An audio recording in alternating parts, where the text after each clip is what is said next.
ओम शांति पाल भाई। ओम शांति ईश्वर भाई। पाल भाई, हम आज की मुरली रिवीजन कर रहे हैं जी। और आज खास बाबा ने भूतों को भगाने की बात कही है। अच्छा। जो अंदर जो भूत है ना हमारे, काम क्रोध लोभ मोह अहंकार, जो बार बार हमको भी नचाते वो भी नाचते रहते और हमको परेशान भी करते, दूसरों को भी परेशान करते रहते। तो बाबा बोलता उनको ऑर्डर करो। बोले आज ऑर्डर के लिए बाबा ने खास बोला है, ऑर्डर ये करो सख्त होके, ये भूतों तुम हमारे पास आ नहीं सकते। तो तुम उनको डराओ बोले तो तुमसे वो भाग जाएंगे। क्या है, कई बार हम उसका आह्वान करते हैं, उसके लिए गेट खोल देते, वेलकम करते, तो फिर वो आते, उनकी खातिरी करते, बोलते ना माया को चाय पानी पिलाते, फिर वो उनको अच्छा लगता, फिर वो आपके पास बैठे रहते। जैसे कोई अगर कोई बुरी बात सुनाता है, कुछ भी आप एक बार दो बार सुनो तो सुनाने वाला आपके पास जरूर आएगा। सुना बोला है भाई सुनता है यार मेरी, तो उसको ही सुनाओ मैं जाके, और जो सुनता नहीं उसके बाद जाएगा ही नहीं। तो इसलिए बाबा ने आज ही बोला है भूतों को भगाओ। एक तो भूतों को भगाने की बात कही बाबा ने, दूसरी जीवन की शोभा, ब्राह्मण जीवन की, वो बाबा ने कही है कि तुम्हारी जो ब्राह्मण जीवन की जो शोभा है वो सर्विस है, जो सेवा है बाबा की, ईश्वरीय सर्विस, ये तुम्हारी ब्राह्मण जीवन की शोभा है। और तीसरा कहा बाबा ने कि हकदार कौन है तुम? हकदार वही है जो ऊंचे ते उच्च बाप को पहचाना है इन्होंने।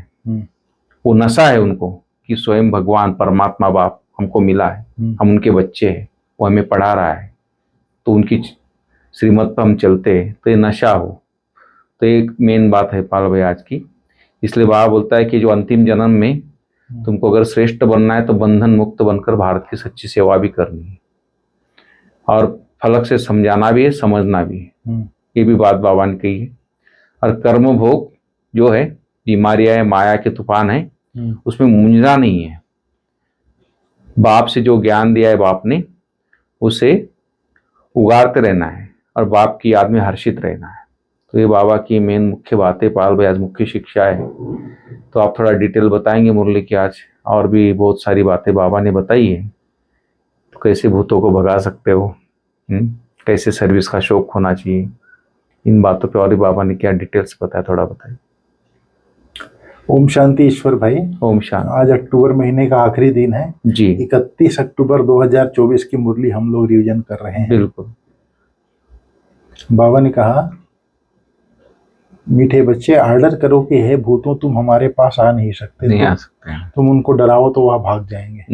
ऑर्डर कौन करता है? मालिक। हाँ, सबसे पहला बात यही है, ऑर्डर करता है मालिक। अगर मालिक बन के, मैं आत्मा इस शरीर रूपी मेरा जो वस्त्र है जी, ये शरीर है, इसको चलाने वाला मैं मालिक हूँ, इस देह से निहारे मैं आत्मा हूँ। आत्मिक स्थिति में अगर हम स्थित हैं और ऑर्डर कर रहे हैं जी, ये भूत तुम हमारे पास नहीं आ सकते, चलो गेट आउट। तो जैसे बाबा सभा लगा था अपनी, हाँ, कर्मेंद्रों की, गेट आउट, इधर आना नहीं। तो मालिक बन करके जब ऑर्डर करेंगे तब नहीं आ सकते जी। और थोड़ा सा भी उसको लूज सेटिंग दिया, चाय पानी पिलाया, आओ बैठो कोई बात नहीं, भले चाय पानी पी के चले जाना, तो यहाँ पकड़ाओगे ना, यहाँ पकड़ेगा फिर। बिल्कुल। इसलिए मालिक बन के बैठना है, तब ऑर्डर कर सकेंगे, तभी ऑर्डर। सही। तुम उनको डराओ तब वह भाग जाएंगे। यहाँ पर माया के साथ कोई मुरब्बत नहीं। जी बिल्कुल। फिर बाबा ने कहा ईश्वरीय जीवन की शोभा क्या है? बाबा ने कहा सर्विस ही उनके जीवन की शोभा है। बिल्कुल। आज बाबा ने लक्ष्मी नारायण को याद किया। क्या किया है? अंदर में सोचो, सर्विस ही उनके जीवन की सेवा है। जब नशा है कि हमें ईश्वरीय लॉटरी मिली है तो सर्विस का शौक होना चाहिए जी। परंतु तीर तब लगेगा जब अंदर कोई भी भूत ना हो जी। बाबा ने कहा अंदर में सोचो, हम कितने उच्च बाप के बच्चे हैं, हमारा कैरेक्टर कितना ऊंचा होना चाहिए, जो इन देवी देवताओं की महिमा है वह हमारी होनी चाहिए। प्रजा की महिमा थोड़ी ही है। हमारा कैरेक्टर कितना ऊंचा होना चाहिए, जो इन देवी देवताओं की महिमा ऐसे होना चाहिए, वह हमारी होनी चाहिए। प्रजा की थोड़ी ही महिमा है, एक लक्ष्मी नारायण को दिखाया है जी, और किसी को थोड़ी दिखाया है। कल की भी मुरली में था ना, पहला जन्म का लक्ष्मी नारायण को ही दिखाते हैं, फिर चंद्रवंशी का पहला आता है उसको दिखाते हैं जी।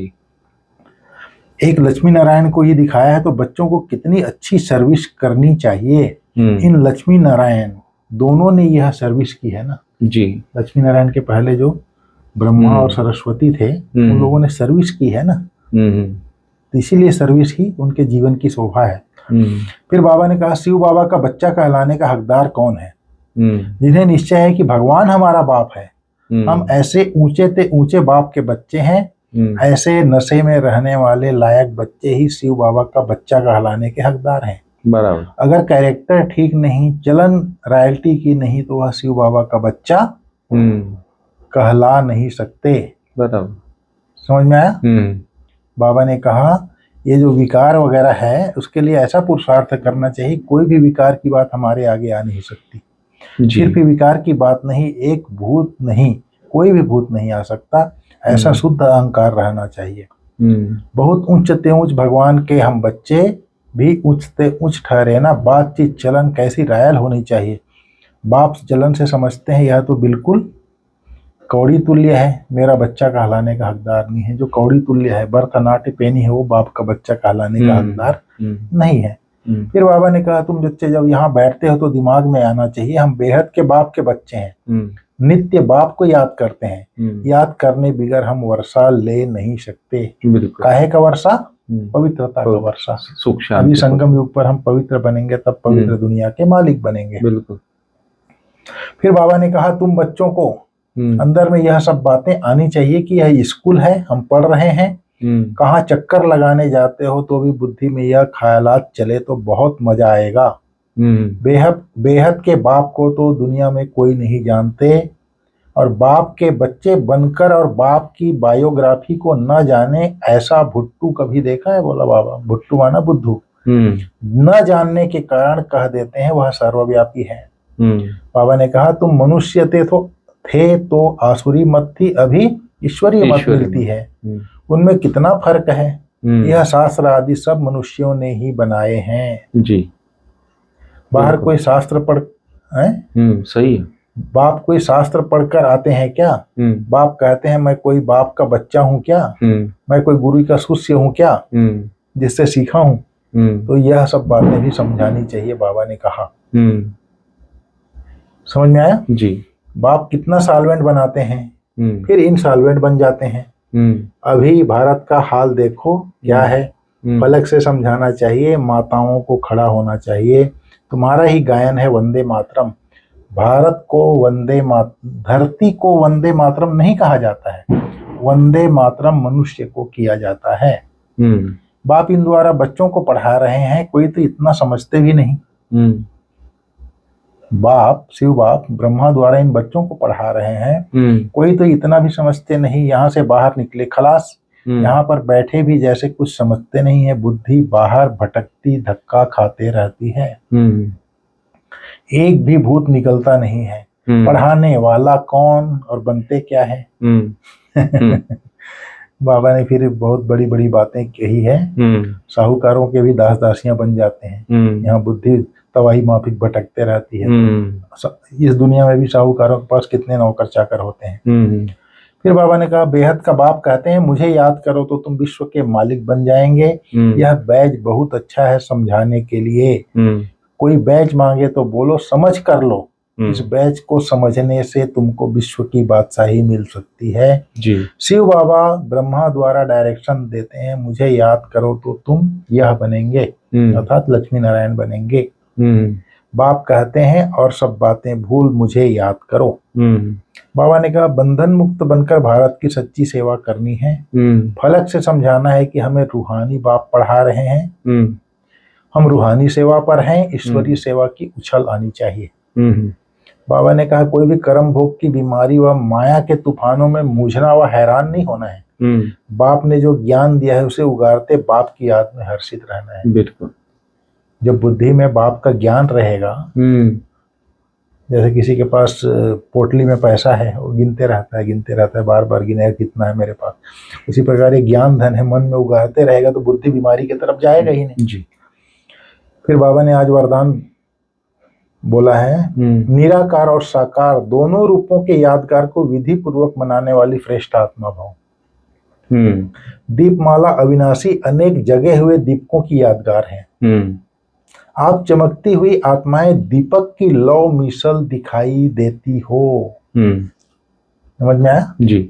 इसलिए चमकती हुई आत्माएं दिव्य ज्योति का यादगार स्थूल दीपक की ज्योति में दिखाया है। चमकती हुई हमारी जो आत्मा चमकती है उसका यादगार स्थूल दीपक की ज्योति में दिखाया है। तो एक तरफ निराकारी आत्मा के रूप का यादगार है, दूसरी तरफ आपके भविष्य साकार दिव्य स्वरूप लक्ष्मी के रूप में यादगार है। जो भविष्य में जो हमारा स्वरूप बनेगा उसको लक्ष्मी के रूप में पूजा करते हैं, लक्ष्मी के रूप में यादगार है जी। यही दीपमाला देव पद प्राप्त करती है। तो आप श्रेष्ठ आत्माएं अपना यादगार स्वयं ही मना रहे हो जी। आज का स्लोगन बाबा ने कहा, निगेटिव को पॉजिटिव में चेंज करने के लिए अपनी भावनाओं को शुभ और बेहद का बनाओ। जी बिल्कुल। नकारात्मक को सकारात्मक में अगर परिवर्तन करना है, एक तो होता है भाव, भाव आत्मिक हो, भावना शुभ भावना हो और बेहद की हो। हद में, कुछ लोगों के लिए नहीं, सबके लिए जी। शुभ भावना सबके लिए हो। कल का स्लोगन था ना, विश्व कल्याण का कार्य कैसे संपन्न होगा, जब आपका वृत्ति, दृष्टि और स्थिति सब बेहद की हो। वृत्ति भी, अर्थात वृत्ति भी बेहद की हो सबके लिए, दृष्टि भी सबके लिए, नजरिया भी, और स्थिति भी बेहद की हो जी। तब विश्व कल्याण का कार्य संपन्न होगा। बाबा ने बोला था, आज वही बोला, निगेटिव को पॉजिटिव में चेंज करने के लिए अपनी भावनाओं को शुभ और बेहद की बनाओ। ओम शांति। ओम शांति।